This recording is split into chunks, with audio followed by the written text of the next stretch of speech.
नव वर्ष 2023 की हार्दिक शुभकामनाएं, मंगल कामनाएं। भगवान से प्रार्थना है कि आप सभी का जीवन इस नए वर्ष में खूब उन्नति को प्राप्त हो। नए नए सपने हम नए साल में बुनते हैं। भगवान से प्रार्थना भी करते हैं कि सभी कुछ मंगल ही मंगल हो। हम भी आपके लिए यही प्रार्थना करते हैं कि सब कुछ मंगल ही मंगल हो। लेकिन जो स्टार कहते हैं, सितारे कहते हैं, ग्रह कहते हैं कि यह नया साल जहाँ तमाम उन्नति को लेकर आ रहा है, वहीं कुछ चीज़ों पर आपको सावधान रहने की भी आवश्यकता है। कैरियर के हिसाब से यह साल अच्छा होगा। आर्थिक स्थिति यह नहीं कह सकते कि बहुत अच्छी होगी, लेकिन आर्थिक स्थिति में उतार चढ़ाव आते रहेंगे। शुरू के 6 महीने हो सकता है कि कुछ जातकों के लिए थोड़े संकट भरे हों, लेकिन उसके बाद उत्तरोत्तर प्रगति होगी। पारिवारिक और घरेलू स्थिति में सावधान रहने की आवश्यकता है। विशेष तौर पर अपनी वाणी पर संयम रखिएगा।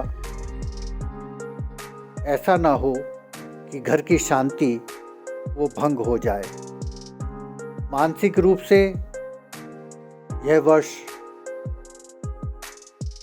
थोड़ा सा विचलित करने वाला होगा, लेकिन घबराने की कोई बात नहीं है। यदि वाणी हमारी नियंत्रित होगी और प्रभु भक्ति में हम लीन होंगे तो सभी संकटों को हम दूर कर देंगे। शैक्षिक जगत में, शिक्षा के क्षेत्र में जो बच्चे हैं,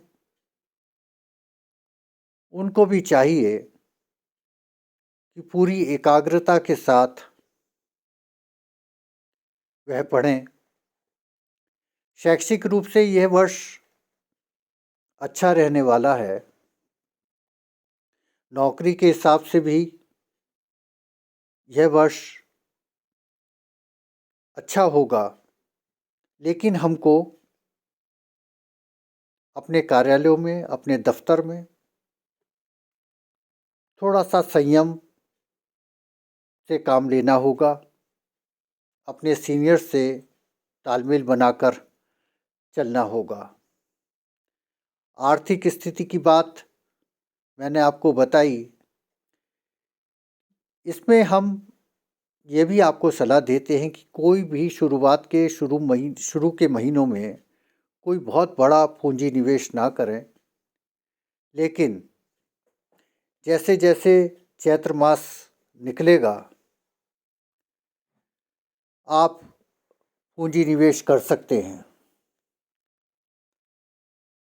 जो कारोबारी हैं उनको भी यही सलाह है कि वह बहुत ज़्यादा अभी पूंजी निवेश नहीं करें, और जब चैत्र महीना निकल जाए, नवरात्र हो जाए, उसके बाद वो पूंजी निवेश कर लें, और दिवाली के आसपास पूंजी निवेश करें तो और उसमें लाभ होगा। आर्थिक और मानसिक स्थिति के साथ साथ सामाजिक परिवेश में भी आपको थोड़ा सा सावधान रहने की आवश्यकता है। स्वास्थ्य की दृष्टि से बात करें तो स्वास्थ्य की दृष्टि से उतार चढ़ाव आएंगे, लेकिन इन उतार चढ़ाव के बावजूद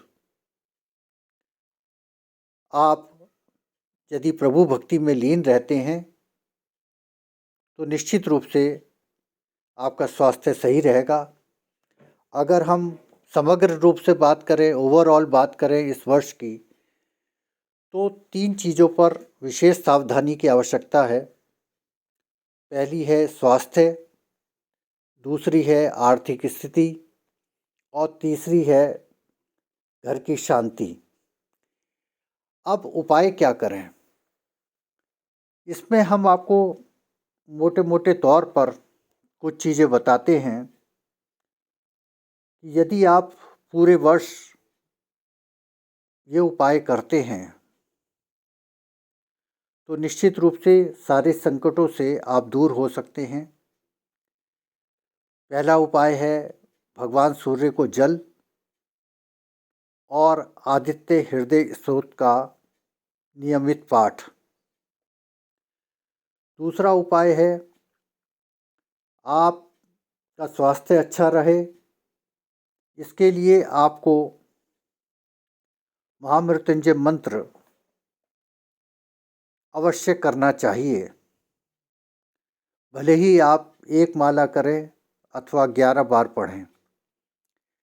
महामृत्युंजय मंत्र के साथ यदि हम हनुमान जी का मंत्र भी उसमें सम्मिलित कर लेते हैं तो मैं ये विश्वास के साथ कह सकता हूँ बाबा हनुमान जी की कृपा से और भोलेनाथ जी के आशीर्वाद से यह वर्ष 2023 आप सबके लिए बहुत ही मंगलकारी होगा। और वो मंत्र है ओम हम हनुमते नमः। अब इसके बाद आप महामृत्युंजय मंत्र पढ़िए। ओम हम हनुमते नमः। ओम श्री त्र्यंबकम यजामहे सुगंधिम पुष्टिवर्धनम उर्वारुकमी बंधनात् मृत्युमुक्षमामृतात्। और तीसरी बात वो है कि सिद्ध कुंजिका स्तोत्र या देवी सूक्तम अथवा नील सरस्वती स्तोत्र, इन तीनों में से कोई सा भी पाठ आप अवश्य कीजिए। यह वर्ष 2023 करियर के हिसाब से अच्छा है, लेकिन कुछ परेशानियां निश्चित रूप से हैं, तो सावधान रहिएगा। माँ भगवती आपका कल्याण करें। मैं सूर्यकांत द्विवेदी एक बार फिर आप सभी को 2023 की हार्दिक शुभकामनाएं अर्पित करता हूँ। नमस्कार, प्रणाम, धन्यवाद।